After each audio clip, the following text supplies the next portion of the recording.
transferred or transitioned to Zoom this week. I'm going to ask John Kirk to please run quickly through any process changes that we should be aware of. And I would like to state for the record on the broadcast that we do have a quorum. Thank you, Tessa. John Kirk. I presume my audio is working okay here? Yes, sir. As noted on the cover page in today's meeting agenda, in addition to emailing comments, the public may also provide live comments during today's board meeting. In order to do that, the public should join today's Zoom meeting through the link that's on the cover page of the meeting agenda. And when public comments are called for on an item, if you're participating via the internet platform, click on the raise hand icon on the Zoom toolbar. The chair will call on you by the name you provided, and if you're participating by phone, and this is new this week, press *9 on your telephone to indicate your desire to speak. The chair will call on you by the last 3 digits of your telephone number. There's no need to mute your microphone. The organizers will take care of that. These instructions are also on the cover page of today's agenda. Thanks, John. Sounds good. Anybody, any questions on that? All right, we'll go ahead and get started with approval of meeting minutes. I'm happy to move approval. Second. We have a motion and a second. Any public comment, Tessa? Thank you. We do not have public comments on this item. Thank you. Let's move on to the roll call vote, please. May I clarify for the record it was Mayor Salas who made the second? Yes. Thank you. So approval of the minutes.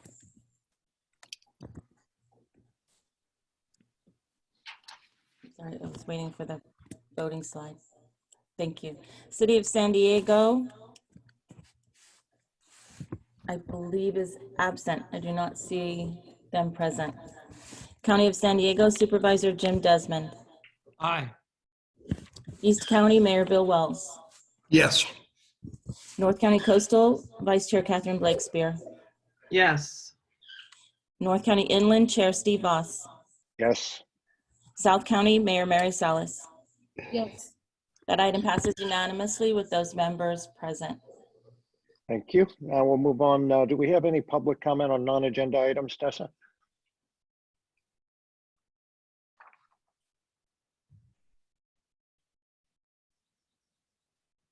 Tessa, can you hear me? Do we have public comment on non-agenda items? Chair, I'm sorry. Yes, I was looking and I don't see any hands raised at this time. Okay, thank you. We'll move on to member comments. Any member comments on non-agenda items? All righty. We'll move on to consent unless there are any questions. This is information only. Any questions from executive committee members? Do we have any public comment, Tessa?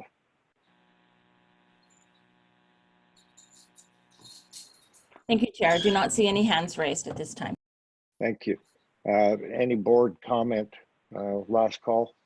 I just have a quick question. Go. Chair. On item 3, the only one, I guess. On the last page of the presentation, there's a spike on this bar chart in fiscal year 15 that just kind of seems out of place. I was just curious what that spike represents. Staff?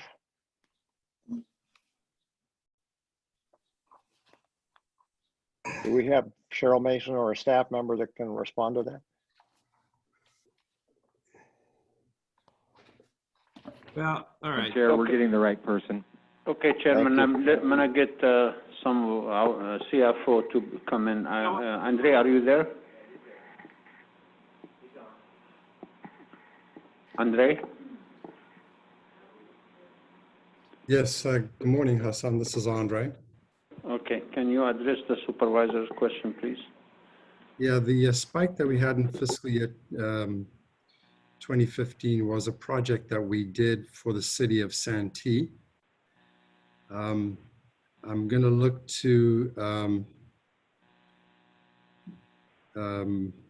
potentially, I think,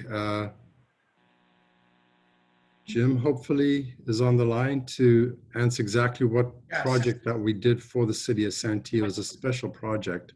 That was Prospect Street, and I think Mayor Minto, you and I talked about this a few times back then.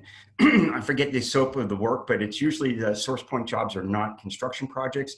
This was a construction project that we did via source point for the city. Okay, that's fine. It just was an anomaly in there, and I thought I just wanted to ask about that one. Thank you. Okay. This was information, so we don't need a vote if I'm correct. That is correct. Thank you. We'll move on to item number 4, review of draft board agendas. Victoria. Good morning. Morning. For your July 24th draft board agenda, we have item number 1, which is the public comments, followed by item number 2, which is Policy Advisory Committee Chair's Report, and then a standing item, item number 3, the Executive Director's Report. On your consent calendar, you have your approval of meeting minutes, followed by the approval of proposed solicitations and contract awards. Item number 6 is the Policy Advisory Committee actions. Item number 7 is the proposed FY21 program budget amendments to incorporate the Caltrans planning grants. And in addition to those, we would like to also add, we received a grant from the Department of Defense, the first one ever, for about $800,000. So we'd also like to be able to incorporate those funds as well. Item number 8 is the Executive Director delegated actions, and item number 9 is the meeting and events attended on behalf of Sandag. We'd like to request to move item number 10, which is the Specialized Transportation Grant Program Evaluation Criteria and Call for Projects, onto the consent calendar. So your first report would be item number 11, which is the Transnet Debt Financing Program, the Memorandums of Agreement with NCTD and the City of Imperial Beach. And your last item on this agenda is item number 12, which is the COVID-19 impacts on transportation planning in the San Diego region, which will be provided by Ray Major and for discussion. This concludes the July 24th meeting agenda. Board, any questions on the July 24th board agenda? I'd just like, Supervisor Desmond, I'd like to evaluate that item 10, just given a little bit more time, understanding that you want to move it to consent. If I could have offline discussion. I'm not familiar with that item enough to say, yes, that's a good idea or not, since it is a transportation committee item. So if I could talk to staff and then we'll give more information about moving that into consent, I'd appreciate it. We'll talk to your supervisor and we'll make sure if you wanted to go to the transportation. Yeah, this is the first I've heard of it. Thank you. Yeah, I'll just say, if Supervisor Desmond is good with it, then I'm fine with it. Yep. Whichever you. way he wants to go. All right, thank you. Is that it for you, Victoria? For your August 14th draft board agenda, we will be providing for discussion a virtual presentation on the Regional Transportation Plan Vision for San Diego. That concludes the August 14th draft board agenda. Any comments or questions, board? Do we have any public comment on this, Tessa?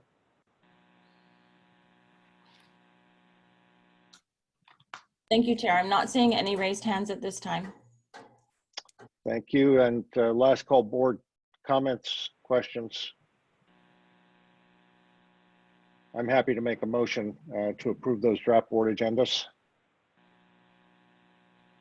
I'll second. Who was that second? Wells? Yes. Thank you. Call on the clerk for the roll call vote, please. Thank you. On item number 4, City of San Diego is absent. County of San Diego, Supervisor Jim Desmond. Yes. East County, Mayor Bill Wells. Yes. North County Coastal, Vice Chair Catherine Blakespear. Yes. North County Inland, Chair Steve Voss. Yes. And South County, Mayor Mary Salas. Yes. That item passes unanimously with those members present. Thank you all. Moving on to item 5, the annual review of board policies and bylaws. Amberlynn Griffin, welcome. Good morning. you, Chair, and good morning. Throughout the year, the Office of General Counsel solicits requests for potential changes to Sandag's bylaws and board policies, and the Executive Committee and subsequently the Board of Directors have an annual process to review those proposed changes. This year, we are proposing amendments to the bylaws and 9 of the board policies. Each of these is attached to your board report your report in red line format. And for each of the potential updates, I'll discuss the more significant amendments being proposed, referring to the print page number and the online page number where the proposed changes are reflected. Please feel free to stop me at any time should you have any questions on a proposed change.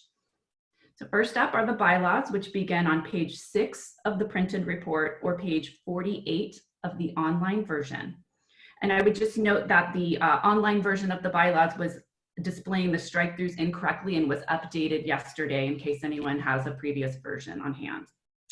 The proposed amendments to Article 2, Section 5 are intended to clarify the criteria for receipt of a stipend allowance for attendance at board and policy advisory committee meetings, working group meetings, and other events. The current bylaws state that the chair of the board shall receive a monthly compensation of $700 per month, and the vice chair of the board shall receive monthly compensation of $350 per month. This compensation is in addition to compensation for attendance at board meetings. The proposed changes seek to clarify the activities for which the board chair and vice chair receive the stipend and proposes to add language specifying that the monthly stipend includes compensation for attendance at 1 in-person staff briefing per scheduled meeting of the board. Section G of that section proposes new language. Oh, good. Can we get, somebody has their microphone open besides Amber Lynn. Could we get them muted, please? Section G proposes new language which would allow compensation for the chair and the vice chair of the PACs for in-person participation at monthly briefings. With this new provision, the PAC chair and the vice chair would receive compensation of $100 for attendance at 1 in-person staff briefing per scheduled meeting of their respective committee. This proposed addition is intended to recognize the time committed to fulfilling the duties as the chair and vice chair of a PAC, including travel time associated with in-person meetings, and ensure that they are meaningfully engaged in the role. Considering the meeting schedule of the PACs, this could result in a budget impact of approximately $19,000 per year, assuming in-person attendance by the chair and vice chair of every PAC at every meeting. Stipends are budgeted annually and paid out of a mixture of member assessments and Transnet administration funds. As you are aware, the board has already adopted the FY 2021 budget. So in the event the executive committee is inclined to consider and recommend this change to the board of directors, it could choose to implement this change beginning with the FY 2022 budget, or it could direct the director of finance to apply payment if additional funds become available throughout the remainder of FY 21. Article 5, Section 4, and Article 6, Section 3, which begin on page 11 of the report or page 53 of the online version, proposes to permit the executive director and the director of finance to use alternative titles. This would allow the executive director to be known as the chief executive officer and the director of finance to be known as the chief financial officer. These proposed changes are consistent with the staffing plan included in the budget approved by the board of directors last month. And then finally, Article 6, Section 5, which is page 12 of the report and page 54 of the online version, is an update to the bylaws to maintain consistency in the delegation of authority to the executive director between the bylaws and the current version of board policy 17. And those are the proposed changes to the bylaws. I've got a question, Mr. Chair. Yeah, Amber Lynn, were you completely finished? With the bylaws proposed amendments, yes. Sure, go ahead, Jim. Well, I guess, and a couple of things. I guess for the briefings of the vice chair and the chairs of the PACs and paying them for in-person briefings, you know, I don't know how this got initiated, but I would think in the world of Zoom that we'd be encouraging non-in-person briefings just for the sake of saving fuel and keeping people off the roads. But I guess just overall, though, you know, we're all these policies dealing with compensation and changing of titles. My understanding is next month we're going to have the audit committee, or the auditor is going to be giving us audit results and recommendations about hiring practices and positions and compensation next month. So I don't know, Mary Kay, is she on the line, or somebody from audit committee, or? Yes, good morning. Good morning. I'm on the line. Could you, I'm just curious about making these changes here today, or recommending these changes until we hear from you in the audit. If you could speak to that, thanks. Yeah, yes, sure. Good morning, everybody.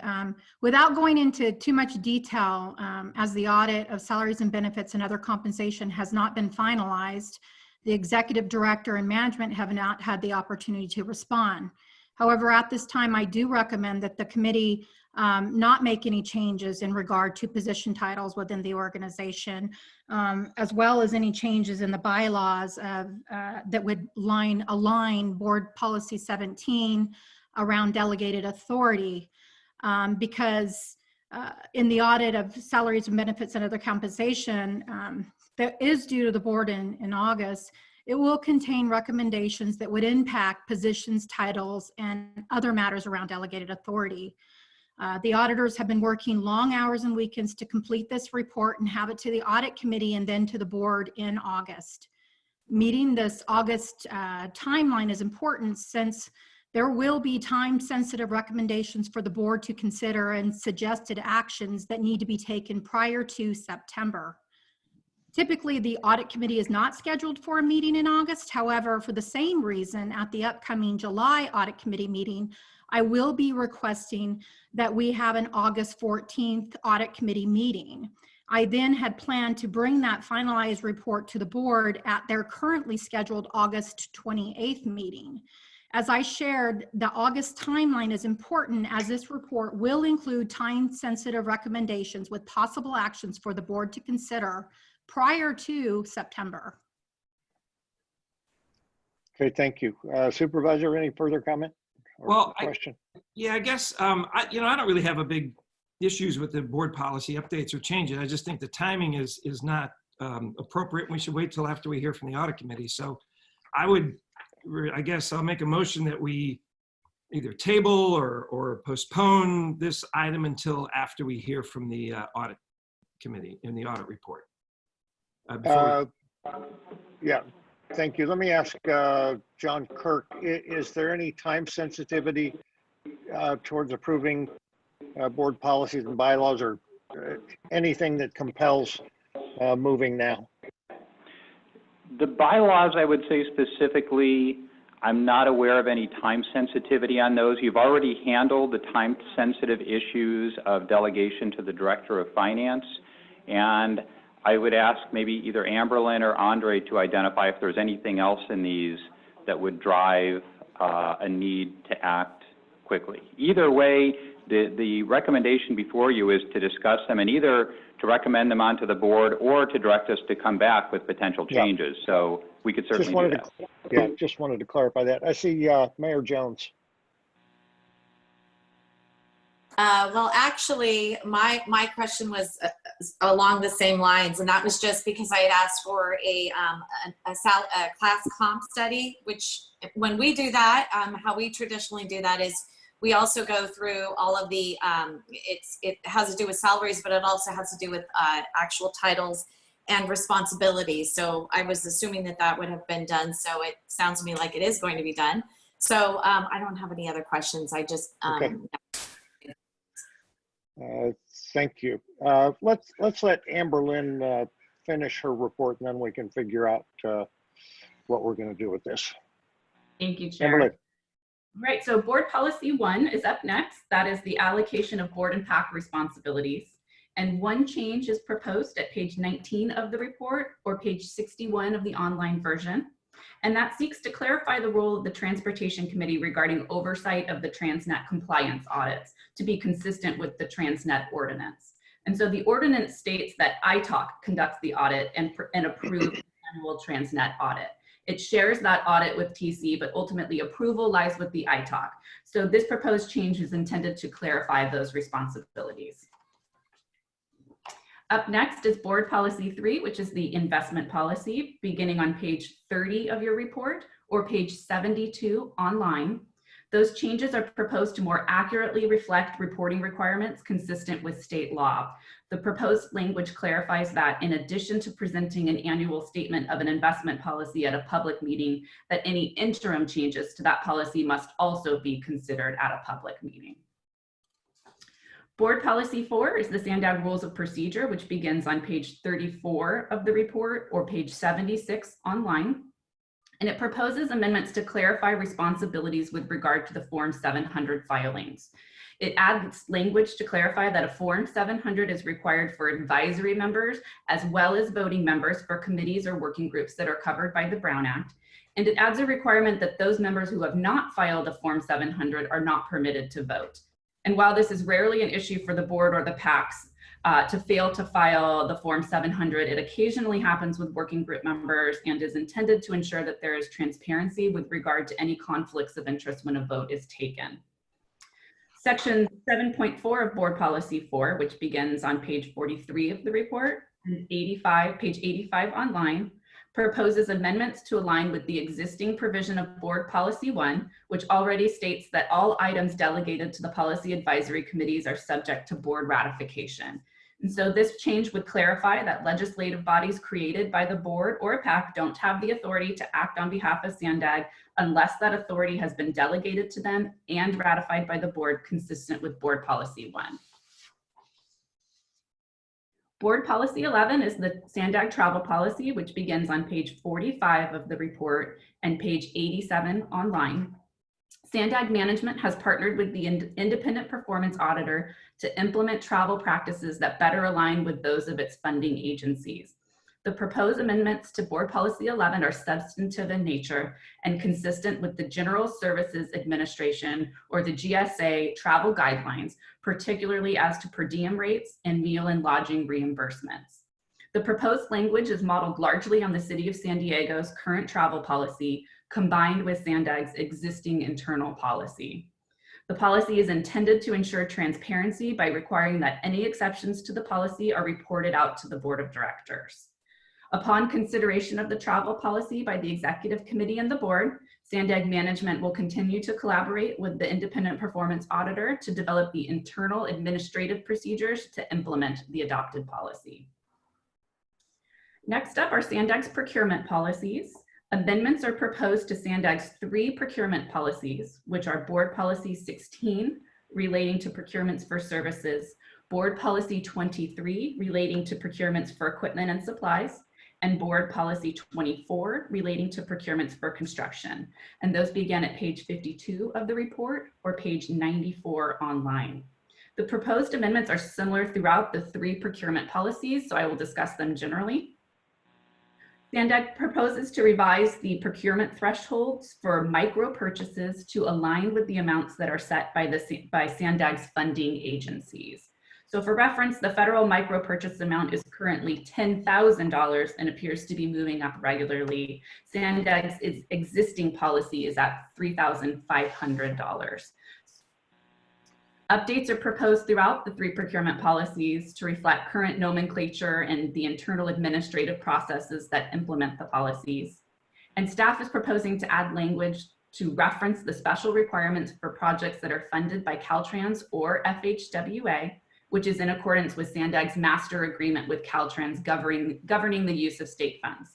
Lastly, proposed updates are suggested to refine language in the 3 policies to better reflect the requirements of state and federal discrimination laws and to remove out-of-date legal citations. Board Policy 25 is up next, which is the Sandag Public Participation Plan, beginning on page 87 of the report or page 159 online. Proposed amendments are intended to more clearly reflect the efforts the agency has been undertaking with regard to public participation. This includes updates to comply with state and federal law impacting Sandag's public participation process as it impacts all public participation efforts, as well as more particular public participation requirements related to the regional plan efforts. It includes information for the public regarding prohibitions on discrimination of protected categories of persons in accordance with state and federal law. Board Policy 39 is the Audit Committee policy beginning on page 99 of the report or page 141 online. The Sandag Audit Committee has requested various amendments to the policy governing its committee. They request that either the chair or the vice chair position be held by a public member of the Audit Committee. Current language does not prohibit a public member from being the chair or the vice chair of that committee. The requested change would make it mandatory, however. The Audit Committee also proposes to eliminate term limits for board members appointed to the Audit Committee. In requesting this change, the Audit Committee considered the time it takes for a member to become familiar with the auditing processes and the work of the committee. The Audit Committee also proposes to increase the terms of the public members from 2 years to 4 years and limit public members to 2 consecutive terms. The Audit Committee again considered the effort required by public members to become familiar with Sandag and its processes and the challenges of recruiting public members to participate in this voluntary effort. And as noted before, Sandag is undergoing changes to its organizational structure in accordance with the staffing plan approved by the board in its annual budget, and it seeks to modify certain job titles referenced throughout the various board policies. The current title, the revised title, and the impacted board policy are set forth in the chart at page 2 of the report or page 44 online. Staff seeks the authority to revise those titles in the impacted board policies as reflected in the chart. That concludes my presentation regarding the proposed board policy updates. As John Kirk mentioned earlier, the executive committee is asked to discuss the proposed bylaws and board policy amendments and either recommend that the board of directors approve the proposed amendments or direct staff to return to the executive committee for further discussion and review. With that, I'm finished. Thank you, Chair. Thank you, Amberlynn.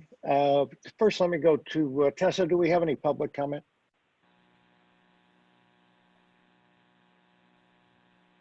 Thank you, Chair. I'm not seeing any hands raised in the public. Okay, thank you. Vice Chair Blakespear.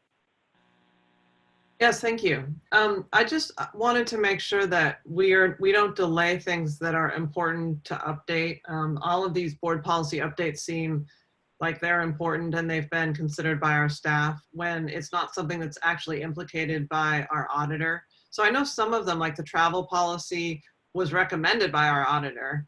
And then the other things like what title the director of finance can use and the compensation for PAC chairs, to me, that doesn't, I wasn't hearing that was part of the comps study that the auditors are doing. And so I just want to make sure that we're not creating unnecessary delays in these types of updates that are important for the good functioning of this organization. I can speak to that. Good morning, Vice Chair Blakespear. The impact actually of the titles and the positionings will be part of the audit, has been part of the audit. And according to the discussion, there's no pressing time that this has to go through. So if we can hold off until September, when I'm able to actually, we've been working really hard to move this because we don't want to be inefficient and waste Sandag or the board's time. We are really recommending that you hold off until after August when we're able to provide you with the information, the recommendations, and consideration for you to take action if the board deems necessary, and then for those changes to be made. If but they're made now, are you saying that, excuse me, I'm sorry, are you saying that about everything that's on this agenda item, or are you just saying it about the titles? And so yes, I'm saying it about the titles and specifically the changes to the bylaws and board policy 17 around delegated authority. Those are the two that I'm asking to be held off. The other, the procurement, the travel policy, those are all fine. Okay, so I guess I'd like to hear from our professional staff. What do you think about holding off on those two parts? Mayor Blakespear, Mayor Blakespear, we're, as John indicated, we're okay to hold off until our independent auditor finishes her audit and come back to you with it. If you want, you can move anything that our independent auditor said is not included in her report. But I would rather you move it all together when we come back after the audit is being completed. Thank you, Hassan. So you're Go saying, ahead, Catherine. wait, so you're saying you would rather not bifurcate those two that our auditor was talking about, those two Correct. issues? Correct. You would just have this whole item, you'd rather move this entire item forward? Correct. We'll wait until the auditor's office is finished. We'll bring everything back to you and you discuss it and you take whatever possible actions. Okay. Yeah, and I guess I'll just say for I know we're still working out how this auditor fits within an organization, but I am closely watching other organizations like the Airport Authority and how their independent auditor works with the professional staff. And, you know, being able to talk in advance of this item, something like this coming up, so that we're not spending time in potentially getting into disagreements that are not necessary. So the auditor and our professional staff are talking to each other in advance of the executive committee meetings like this to decide the right timing. I'd like to encourage that to happen. Mayor Blakespear, I just want to assure you that assure you that our independent auditor's office and our management is communicating all the time and in a great collaboration. I mean, our goal is one, and that is to make sure at the end of the day we are moving forward and protecting the agency and the public. So we are communicating, of course, and frankly, I would hope that the reports you're going to get from our independent performance auditors with the management risk part will be consistent. I always said, and I'll continue to say, I welcome any changes, updates, controls that would make us a better agency moving forward. So, and I appreciate the independent performance auditors and her team working really hard to make sure that whatever changes and updates we need to make us a better agency, we'll be willing to do it. But we are communicating with the office. And I concur with that, Hassan. We do work closely together. We always have conversations, both with staff. I speak and work closely with general counsel as well as Hassan, and always try to encourage proactive versus reactive approach. Thank you both. Mayor Jones. I just have a clarification because I did look up at my phone. We have a meeting scheduled for the 28th, but don't we always cancel that August meeting, if I'm not mistaken? Because I did think, heard our independent auditor mention something about a September timeline that we needed to have that. So I just want some clarity on that. Are we talking about? Yeah, Mayor Jones, I think we did speak earlier about August being dark, but because of the unveil of the regional transportation plan, the vision, we moved forward with August 14th. We did not plan to have an August 28th August meeting, but if the need arises, we'll talk to the chair and we'll decide that. Thank you. Let me see here. Okay, so Mayor Desmond has recommended we continue this. It sounds like there's no objection from staff and the independent auditor seems to think that's a good idea. So if there's no objection to that, we will bring this back in September. Any further comment from committee members? Yes, Mr. Chair, just on one of the policy changes, it was policy number 1, section 4, clarifying the transportation committee regarding oversight of the Transnet audits.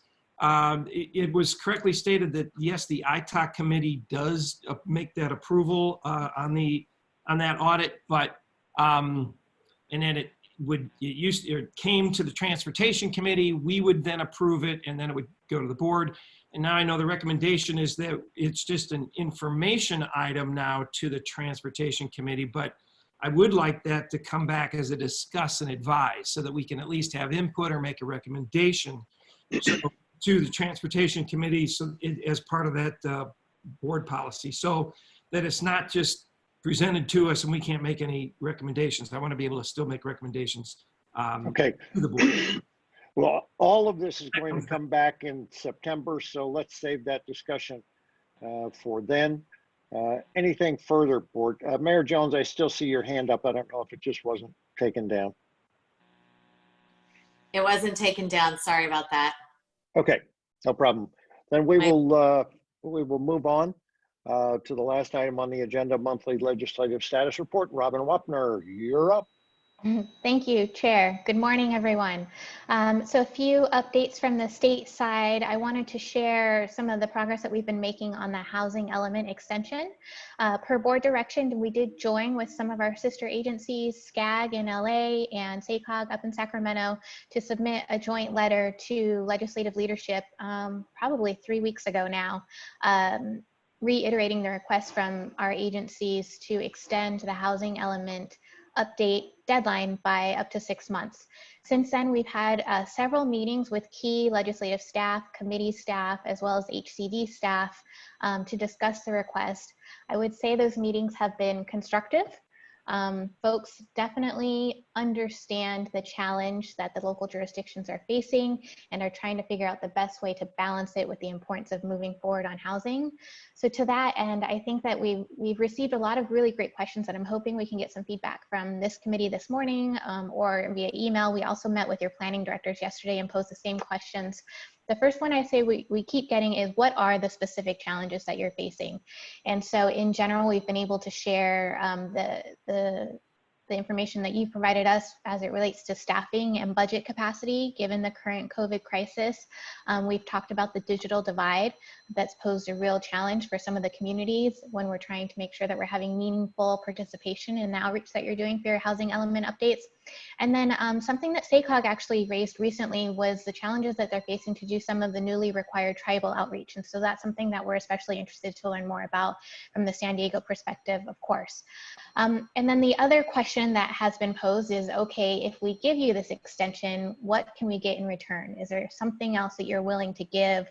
Again, getting back at how do we continue to move forward expeditiously on housing at the same time. So we're working through those questions, like I said, just seeking input from any of the local jurisdictions.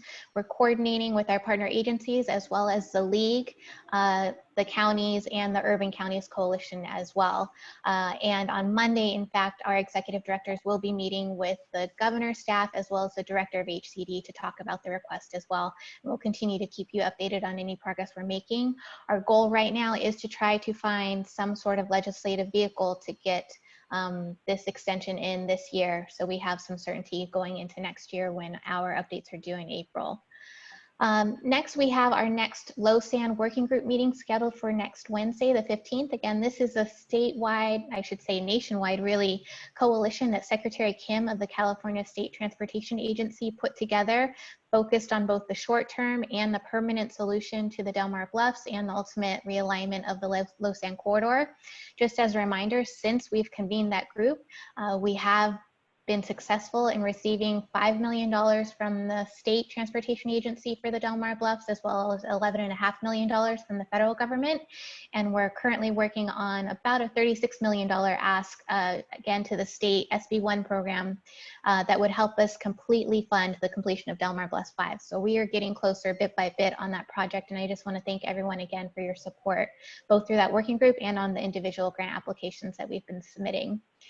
Lastly, I just wanted to share that the state legislature is in recess this month. Most likely they won't be coming back before August, but before they left, they did get the budget done. If you remember last time we talked about them basically striking a deal so they got something done by the deadline. They did that by the 15th and then ultimately passed another bill by the 1st after coming to an agreement with the governor. That resulted in about a $202 billion budget. They ended up including the approach that the legislature had asked for, and that is basically including triggers that would result if funding from the federal government does not materialize. So they're counting on about $14 billion to come in from the feds this fall. Otherwise, that will trigger cuts to things like education, social services, child support administration, court operations, and things like that.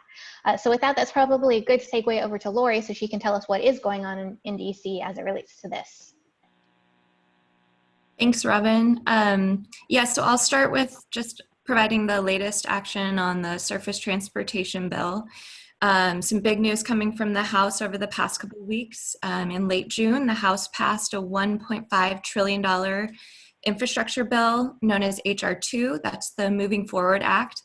And transportation was at the heart of this bill. It also included some major tax provisions, energy and water infrastructure funding, housing funding, school investments, and more. The bill has a lot in it for Sandag to like, so we're generally quite supportive of the transportation section. But we were able to add in an amendment of our own, which was carried by Representative Scott Peters' office, and co-sponsored by Representative Mike Levin's office, among two other reps from the Washington state area. The amendment basically addresses a hold harmless provision in light of the coronavirus for one of the major capital grant programs. It's the CIG program, or capital investment grants. It's the same umbrella funding source we tapped into for Mid-Coast. So the fix allows project sponsors to use pre-COVID-19 data to demonstrate ridership and capacity eligibility in order to apply for the program, which today would be very difficult to apply for given low ridership numbers and certain restrictions for social distancing or certain regulations. And without the fix, the program would basically be obsolete for our agency, potentially, and any other transportation agencies nationwide. And it could help us, should we choose to apply for the program in the near future, help us with improvements on the Low-Sand Corridor or Central Mobility Hub, for example. So I'm new to this reauthorization process, but I found it particularly exciting and interesting. I was told that getting an amendment into legislation is very rare. So I'm really happy that we were able to work with our legislative delegation to get the fix in the House bill. With all that being said, though, Congress still has a long way to go to pass a new reauthorization. The Senate has yet to move on any of their bills. And the committees responsible for finding that pay for have not shown their hand yet. So we'll be tracking that very closely in the next coming weeks and months. And then just put this out there, there's still a likelihood that we'd get a continuing resolution for the FAST Act. Next up, I wanted to chat just briefly on the future coronavirus stimulus or relief package. You all may have been hearing some rumblings on this. It appears that Congress is considering a future coronavirus relief package. The Senate Majority Leader has motioned his support for another package. The House has already passed their HEROES Act. And then the administration this week alluded to another fairly large stimulus bill that could include another round for stimulus checks.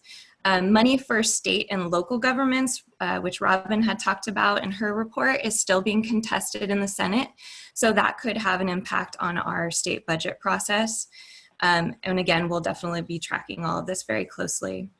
And then finally, just a quick update on the appropriations process, which is our annual spending bills that are passed every year. The House is making progress on passing its dozen annual spending bills by the end of July, right before the August recess. This week, the House subcommittees passed the Transportation, Housing, and Urban Development Appropriations Bill, as well as the Interior and Environment Bill. The Transportation Bill in particular included about $107 billion for the USDOT to spend down on. This bill also includes $75 billion in emergency relief funding in response to the COVID-19 crisis. Oops, I'm sorry.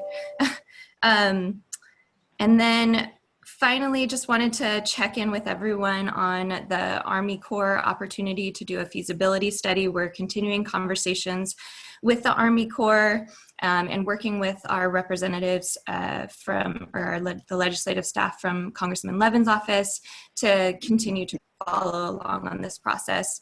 And again, I'll just bring any updates that we have on that to the group. And with that, I'm going to wrap it up, but I'll send it over to Hector, who's going to give a binational update to the group. Good morning.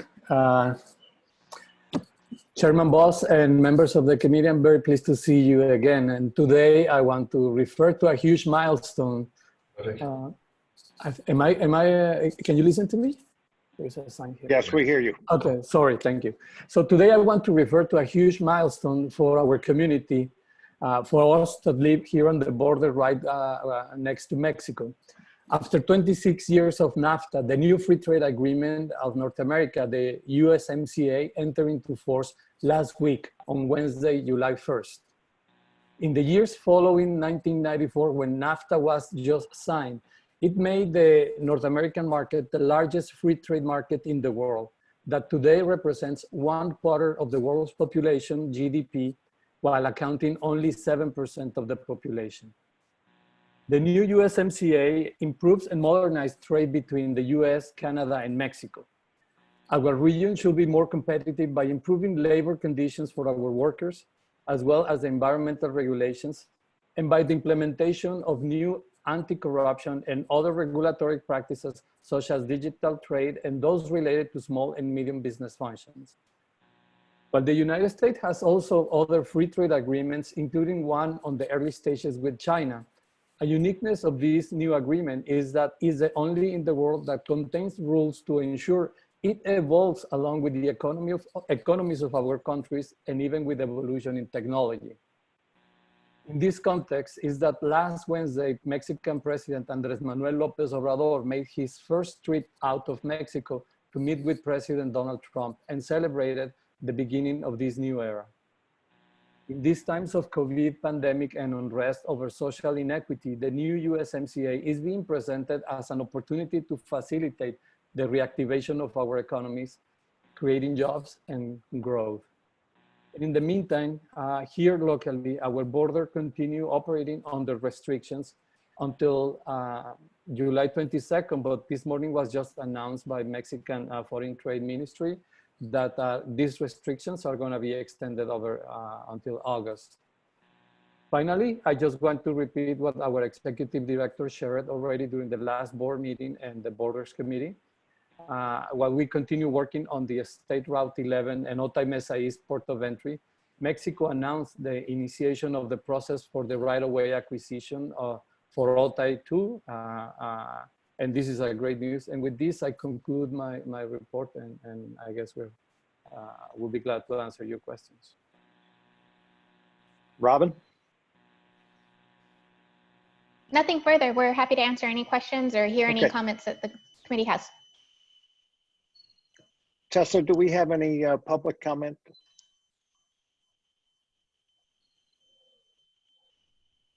Thank you, Chair. I do not see any raised hands from the public at this time. Thank you. And I'm not currently seeing comment from board members. I just want to say, having worked on Otay East with staff for a long time now, that's great news coming from the other side of the border. So thanks for that update, Hector. This was an information only item. We did not have any public comment at the top. I doubt we have any continuing public comment, but I'll just double check with Tessa.